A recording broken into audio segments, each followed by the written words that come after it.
The following presentation was part of the Why I Stay session of the 2012 Salt Lake City Sunstone Symposium held on July 28th. First, I want to acknowledge three of my fellow panelists, Phil, Rhonda, and Carolyn. Thank you for your friendship and mentoring over the years. Your influence has meant more to me than you know. I also want to thank Toby, Mary Ellen, Stephen, Michael, and everyone else at Sunstone for keeping this fabulously historic institution alive. And for all of you who are here supporting Sunstone this weekend, I am deeply honored to be here today. Before answering the question why I stay, I think it would be most appropriate to first address the question, am I still here?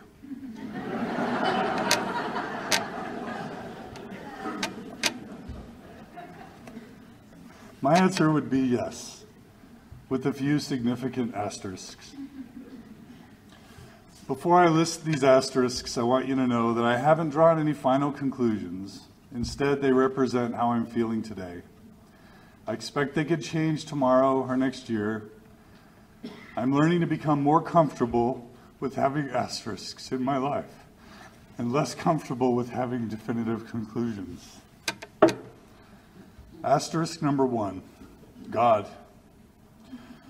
Throughout my Mormon adulthood, I've discovered that the Judeo-Christian Mormon God that was taught to me in seminary, the God that required Isaac's sacrifice of Abraham as a test and cursed Job for sport, the God that would send his son to die instead of facing the suffering himself, the God that sent an angel with the flaming sword to Joseph, the God that blamed the members for the failure at Zion's camp, the God whose divinely led church still finds a way to either oppose or remain behind the times on any significant civil rights or social justice movement,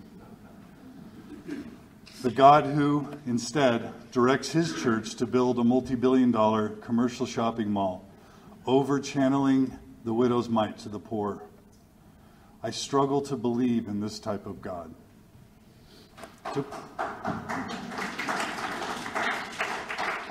To be fair, I was also taught that my Mormon God loves me as his child, and this teaching has been immensely comforting to me over the years. But these Old Testament God-like stories are troubling enough to me that I feel like I need to keep searching. I'm still hoping that Mormonism can support the God of my dreams.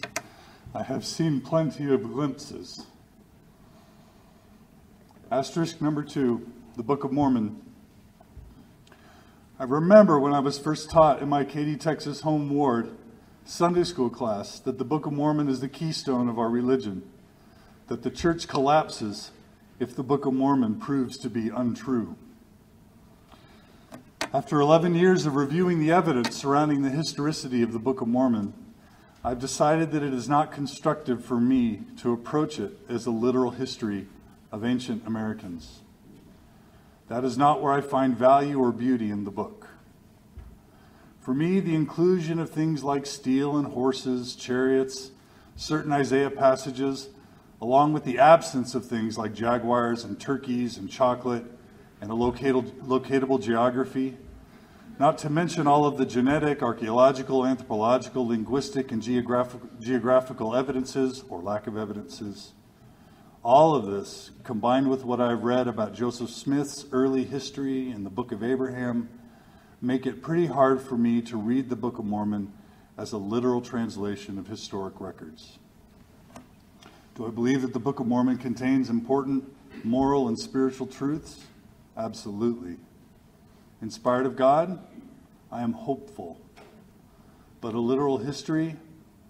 That is not how I choose to approach the text. This asterisk for me is hard because sometimes it makes me feel very different from those I worship with on Sunday. And I struggle to know what to do with these feelings. Can I belong to this church if I feel this way about the Book of Mormon? And am honest about it? Am I still welcome? My guess is that the number of people like me in the church are growing, not shrinking. And I hope that this will not disqualify us from fellowship with the saints. Asterisk number 3, only true church with exclusive authority. I love this church. I deeply respect its leaders, mistakes and all. I even sustain them. But as long as we're sitting at less than 0.5% of the world's population, and shrinking as a global percentage, not growing, I found that it's not constructive for me to view this church as God's only legitimate path for his children, and that I just happened to hit the celestial lottery by being born into it. Similarly, it is not constructive for me to think that our sacred ordinances are legitimate, while everyone else's sacred ordinances are invalid, or that a Catholic mother's prayer for her sick child somehow has any less power than a 19-year-old boy from Provo who happens to hold the Melchizedek priesthood. It just feels arrogant and naive for me to believe this way. It is not how I choose to view the world anymore. I see God's power everywhere, even amongst atheists and agnostics. And so for me, there has to be a way of celebrating the unique contributions of Mormonism in God's big plan in a way that doesn't render non-LDS paths inferior. So these are my asterisks. Now I'll briefly try to explain why I feel the need for such candor. Over the years, many have said to me, "Come on, John, just play along. The church is good, even if it isn't true. Just keep quiet about the true stuff, the tough stuff. The ends justify the means." My answer to them is this: if everyone were to have had my privileged upbringing as a white, middle-class, straight, believing Mormon male, then maybe I could sit silently. But not everybody has had this experience. I think of the many young gay and lesbian members who have become spiritually exiled or even committed suicide because they believed very literally in the teachings of good or otherwise well-intentioned men like Spencer W. Kimball or President Packer. Or the feminists who feel marginalized or shamed for wanting a career, for desiring more of a say in important church matters that impact them, or for simply wearing a sleeveless shirt. Or the many young couples who rushed into suboptimal marriages at the urging of their mission presidents and parents. Or the members of African or Native American ancestry who were taught that their whole lives, that their beautiful skin color was the result of a curse by God. Or the increasing number of disaffected church members who harbored justified feelings of shame. Actually, this shame is not justified. Justified feelings of betrayal, fear, and hurt because they did not have the opportunity to fully understand what they were committing to in the church before covenanting to consecrate all of their time, money, and resources at the ages of 19 or 21. And who, as a result, have been sorely mistreated by their loved ones, even though their disbelief and or disaffection rests on very understandable and legitimate ground.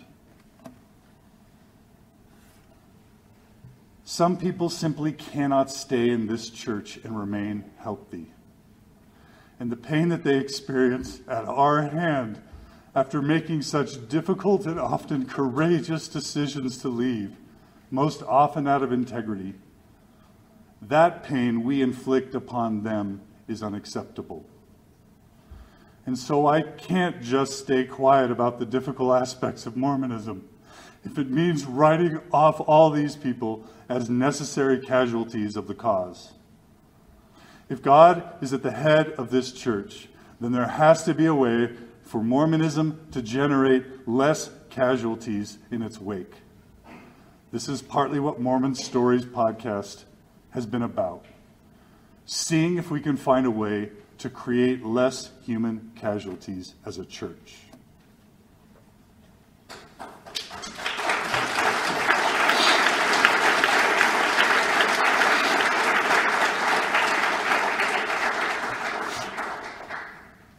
So why do I stay?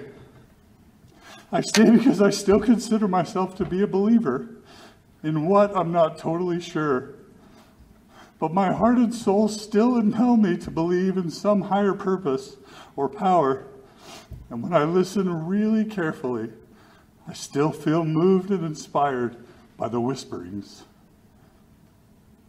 I stay because even when I don't agree with what is being said across the pulpit, I still feel spiritual nourishment when I attend Sunday church services, general conference, or when I listen to music in the spoken word.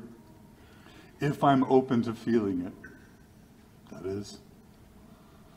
There are spiritual truths in Mormonism that still ring true to me, as inexplicable as this may sound to my non-believing friends.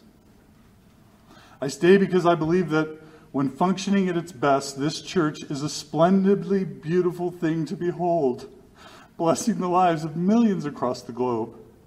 Does it occasionally harm people? In some cases, irreparably? Absolutely. But to me, the brilliance is also undeniable. I stay because I believe that if this life has any enemy, the LDS Church is not it. The elements that vex all of us, so-called liberals in the church, bias, political extremism, closed-mindedness, ignorance, ostracization, bigotry, abuse, backbiting, exist pretty much everywhere, including, and maybe especially, within more liberal institutions, and even within liberal podcasts and podcast communities. These frailties are inextricably tied to the human condition. To escape them, you not only have to jettison religion, but human interaction as well. I stay because the church continually reminds and motivates me to try harder to be a good father and a good husband. And I need those reminders. I stay because many of the ordinances, covenants, and commandments that I participated in or observed still have value and meaning to me. I stay because I believe in what Jews and Catholics have already demonstrated, which is that major world religions can eventually adjust to accommodate varying shades of belief and disbelief, orthodoxy and heterodoxy. This is, in fact, how they survive. Consequently, I believe that it is now our turn as Mormons to figure out how to do this, how to save our culture, our heritage, and yes, our church. I believe that, in fact, we are doing this, and that these past few years and the next several more will go down in the Mormon history books as being particularly influential in helping to create more diverse spaces within this church. I believe that what could be called Reform Mormonism is already happening, but that it's happening within the church, inside, instead of as a schism. I stay because I believe that all Mormons are cafeteria Mormons. Some are just more open about it or aware of it than others.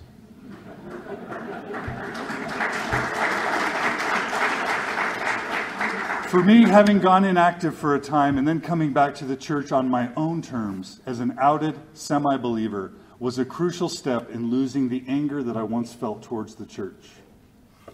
I stay because my parents, siblings, children, and most of my in-laws have chosen to remain in the church in spite of my candor with them, and I want to be able to stay connected to them in this sacred, meaningful part of their lives. I stay because I don't like my children having to sit alone during sacrament meeting, and because nothing better has come along for me and my family, not yet anyway. I stay because of beautiful people with last names like Bushman, Bradshaw, Barlow, Pearson, Callister, Prince, Givens, Thurston, Haglund, Brooks, Reese, Moorhead, Oman, Bowman, Barney, Witherspoon, Clark, Archibald, Kimball, England, and many, many more of you are here tonight. Thoughtful, faithful Mormons are some of the most beautiful specimens of God's creation that I've ever beheld. I do not desire to part company with them. I stay because, as Maxine Hanks and Don Bradley have shown us, we never quite know for sure what is around the next corner. I stay because of the positive fruits of Mormonism that I regularly witness in the lives of everyday Mormons. Flaws acknowledged, my experience is that in general, Mormons tend to be honest, sincere, hardworking, selfless people who are trying to do what's right. And this can make them really good neighbors and friends.